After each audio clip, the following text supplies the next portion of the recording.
Assalamualaikum warahmatullahi wabarakatuh. Nah, pada pertemuan kali ini, saya Natasha Pinkanaki akan menjelaskan tentang percabangan dan perulangan. Percabangan. Konsep dasar percabangan. Percabangan adalah cara di mana digunakan dalam program untuk mengambil keputusan ke salah satu kemungkinan true atau false dari beberapa kondisi. Jadi program percabangan akan menjalankan instruksi sesuai dengan kondisi tertentu. Kondisi adalah persyaratan yang dapat dinilai benar atau salah. Instruksi hanya dilaksanakan apabila kondisi bernilai benar. Percabangan if. Percabangan if merupakan percabangan yang hanya memiliki satu blok perlihat saat kondisi bernilai benar. Coba perhatikan floodcast berikut ini. Floodcast tersebut dapat kita baca seperti ini. Jika total belanja lebih dari 100.000, maka tampilan pesan selamat, Anda dapat hadiah. Kalau di bawah 100.000 bagaimana? Ya pesannya tidak akan ditampilkan. Mari kita coba dalam program C. Buatlah file bernama percabangan if C, kemudian isi dengan kode berikut. Nah, lihatlah gambar berikut ini. Nah, setelah kita melihat gambar ini, mari kita buat kode podcast-nya seperti yang gambar di samping. 2. Percabangan if-else. Percabangan if-else merupakan percabangan yang memiliki dua blok pilihan.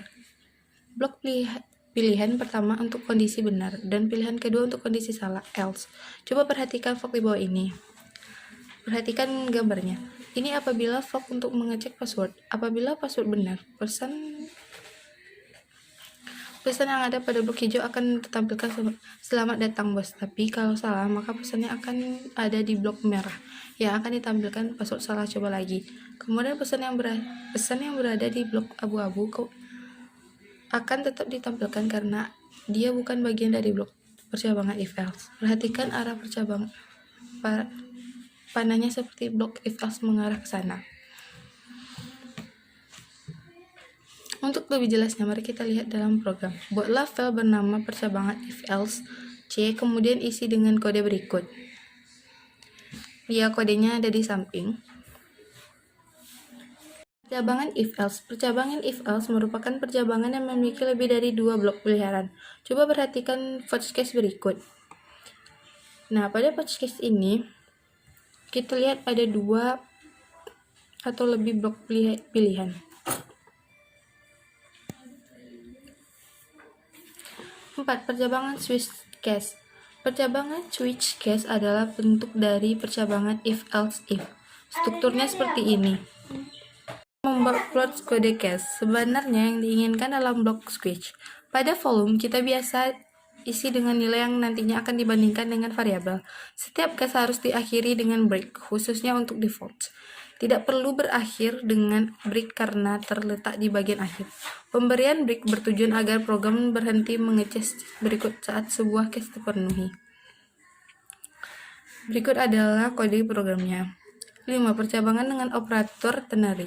Percabangan menggunakan operator ternary merupakan bentuk lain dari percabangan if-else. Bisa dibilang bentuk singkatnya dari if-else. Operator ternary juga dikenal dengan sebutan operator kondisi. Conditional operator. Bentuk strukturnya seperti ini. Kondisi, tanda tanya, true false. Bagian kondisi dapat kita isi dengan ekspresi yang menghasilkan nilai true atau false.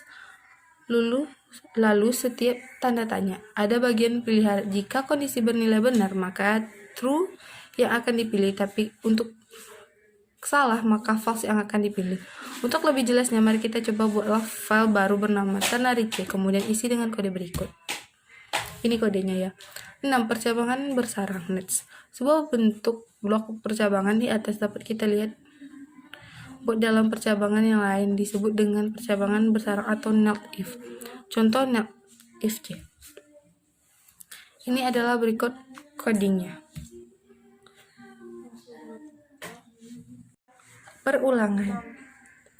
Perulangan atau bisa disebut dengan looping merupakan sebuah metode untuk menjelaskan perintah yang berulang-ulang. Dalam program Java terdapat 3 jenis sistematik perulangan yang digunakan, yaitu for, while, dan do while. Perulangan for. Perulangan for digunakan ketika jumlah yang akan kita lakukan pada perulangan diketahui. Perulangan for berfungsi untuk mengulang pernyataan sistematis jika kondisi atau syarat tertentu terpenuhi. Hampir sama dengan perulangan while, tetapi dengan keunggulan kit yang dapat memberi nilai awal dan coding infix yang akan atau descriptions. Berikut adalah struktur perulangan for. Berikut mari kita lihat bagaimana penulisan perulangan for. Nah, berdasarkan penulisan perulangan for di atas, berikut adalah contoh pemrogramannya nih ya. Yang contoh pemrogramannya nih sama contoh penulisannya yang warna hitam.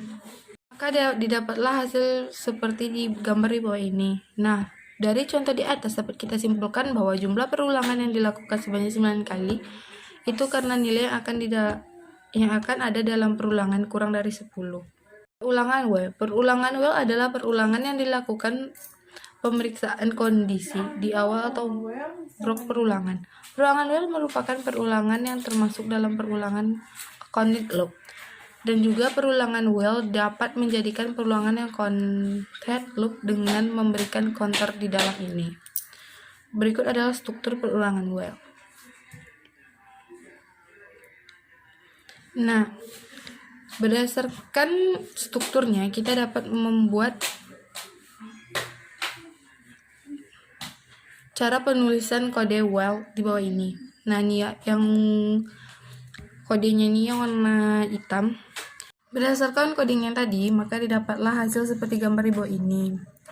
Perulangan duel. Perulangan duel digunakan untuk membuat perulangan yang mengeksekusi pertanyaan tertentu hingga kondisi pemeriksaan pernyataan tersebut bernilai fast. Nah, pada perulangan hampir sama dengan perulangan while, namun pernyataan dilakukan terlebih dahulu dan kemudian baru dilakukan pengecekan. Nah, berikut adalah gambar struktur perulangan duel. Nah, berikut mari kita lihat bagaimana sih cara penulisan perulangan duel. Ini ya, yang ada hitamnya. Nah, setelah kita melihat bagaimana cara penulisan, mari kita contoh program di bawah ini. Bracket penulisan. Ini adalah contoh codingnya. Nah, di bawah ini adalah hasil dari perjalanan programnya. Nah, pada contoh di atas dapat kita lihat masing-masing perbedaan antara jenis pengulangan. Masing-masing perbedaan ini terdapat perbedaan letak pengulangan dari tiap-tiap jenisnya. Itu berbeda-beda. Perulangan bersarang atau next loop. Perulangan bersarang sering juga disebut dengan next loop adalah struktur pengulangan berada di dalam struktur pengulangan lainnya. Pada umumnya, struktur pengulangan berada dalam struktur kronologi lainnya memiliki keunggulan setiap terkait dalam menyelesaikan sebuah komputasi.